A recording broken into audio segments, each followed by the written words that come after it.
everybody. How are you? Happy Monday. It is Sidra with Mental Wellness Monday. Hope you had a great weekend. Thinking about all of you up in Northern California. I heard that you got more rain than you've ever gotten. I hope you guys are safe, and I'm glad the rain has passed. And I know as much as the rain was probably hard, you had the fires up there. So I'm hoping it put those fires out. So super excited to be here. First, shout out to Brenda. She told me not to say her last name. Look at my shirt. I have a You Deserve Happiness Now shirt. I'm like so excited. You guys, I'm gonna wear it every day. So thank you, Brenda, so much. You are so sweet for getting me this shirt. Now I'm gonna have to have one all the time. So thank you, thank you, thank you. So this is day 2 of the Wellness Action Plan. Wellness Recovery Action Plan. And this is a 6-step process. And if you look below this live, like a couple below the last live, you'll actually see this form. And this is a form that, or this is what it looks like, that you can fill out to create your own action plan. To stay healthy mentally, it's so important, so important. And what I love about this is that the goal is you being well. So the goal is me well. And you guys, that's not going to just come because we're alive. It's going to come just like in all the other areas of our life. We have to take action. But I don't know, maybe you guys aren't like me. Sometimes I don't put my mental wellness in the forefront. Like I think about my physical health. I think about my financial health, but I don't always like have an action plan to make sure that I'm healthy mentally. So I love this. So we're going to go through the 6 steps. Last week, we talked about how do you know when things are rocking? How do you know when you're on point and your mental wellness is on fire? How do you even know? You know, some of us have gotten so used to like kind of being numb to the pain and not realizing what's really going on that we forget that on the other side of no pain is joy, is happiness, is peace. We forget about that because we're just grateful we're not in pain and angst and all those things. So if you haven't done that yet, take a second and think, what do I feel like?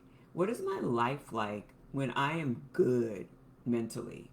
So that's the first step. The second step is, what are the triggers when I am not experiencing mental wellness, and what are some action steps that I can take? So I'll give you an example. And then your homework for today is to identify 3 things that you can do when you start to experience stress or a lack of mental wellness. So I'll tell you guys, I am one of those people who just pushes through. And it works. Like 90% of the time, 99% of the time, it works. But what I had to be more conscious about is, was I really experiencing joy? Or was I just not experiencing stress? Because that's different. And so I had to look at what were those triggers for me that, to be perfectly transparent, I tended to ignore, and not on purpose. They just didn't come into my awareness when I was experiencing some stress, or that it didn't even come up until it got to be like way too big. So, do you guys ever experience that in other areas of your life? Like maybe you know you should be working on your budget or your financial things, but then it's not till maybe you can't pay a bill or you need some extra money because you had a leak in your home. Then you're like, oh, why wasn't I saving? It's that same kind of thing with our mental wellness. So I had to look at what were some of my triggers. How I know, like, oh, I'm at the tipping point. I need to take care of this. So one of them, super interesting, it for me, is when I start to do nothing, like I have these great goals and I start procrastinating, that's usually a sign. I've realized that for me, that there's some stressor going on. Sometimes maybe the project's too big. Maybe it seems overwhelming. And so instead of addressing it, I kind of unconsciously just let it go. And then, of course, you know what happens, things get worse. So that has been definitely a trigger for me. If I have a project that I'm committed to and I'm not doing it, instead of me beating myself up and thinking, oh, I suck because of blank, I kind of give myself some grace and say, all right, what could I do? What do I need to be doing? How can I take care of myself right now? Because obviously, this task, this thing, somebody is causing me stress. And that's been huge for me. But it means I got to unwind and not be hard on myself, but instead use the information of me procrastinating as a sign that I might be experiencing stress or overwhelm. And there's things I can do about that. I can't do anything a lot about procrastination except make myself wrong for it. But there are things I can do if I just admit, like, oh, I'm going through something right now. I want to get this together. So try to identify what are your stressors or what are your triggers that let you know that you're experiencing stress. And then I made a list of some things that maybe you could use for your action plan about what to do when you start to experience the stress. Because what you don't want to do is make yourself wrong for having the stress. Instead, you want to kind of shake it off and figure what support do you need to get better. So here's some things that I came up with. Or I just made note of, thinking that maybe some of them would work for you too. You could walk your dog if you have a pet. My gosh, my daughter, who I would have thought never had a pet, adopted this or found this cat that was in a crack house in New York. That cat has been so great for her. Like, it just gives her something else when she starts to get stressed. There's someone else to look after, to take care of. And as a young adult, it takes the energy off of her and puts it on someone else, the cat. You could distract yourself. So if you find yourself let's just say for me, I'm in procrastination. What if I just started doing something? Like, I know I'm not doing that, but do anything. Just take action. I love Mel Robbins. Mel Robbins says if you're stuck, just say 5, 4, 3, 2, 1, and on 1, just do it. Just whatever you're trying to do, just do it. Maybe call a friend and get validation. Like, oh, this is hard. I actually was at dinner last night with a friend and was talking to them about how I'm bummed because sometimes I feel like I don't take as much action as I should on some things, and I got to get better at it. And he was like so kind. He said, Sidra, you know what? What you don't do is, because you didn't take all 3 steps, you don't give yourself credit for the one you did take. And I was like, oh.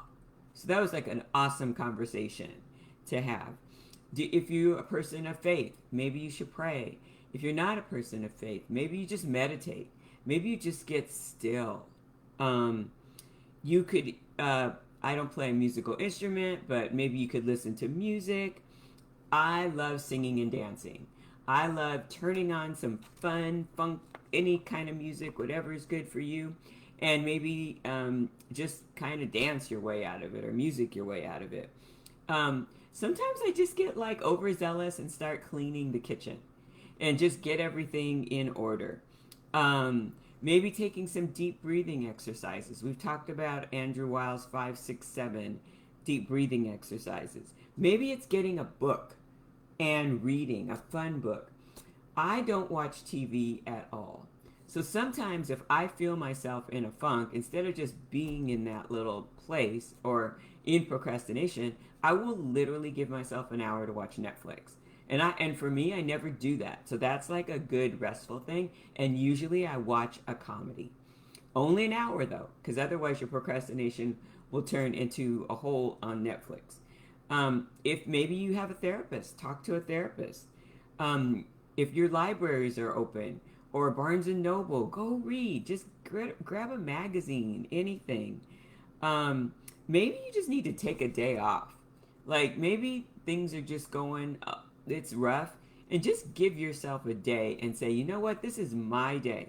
Not a week, not a year, but a day to say, this is just about me. I'm taking this day. Or give yourself a half a day.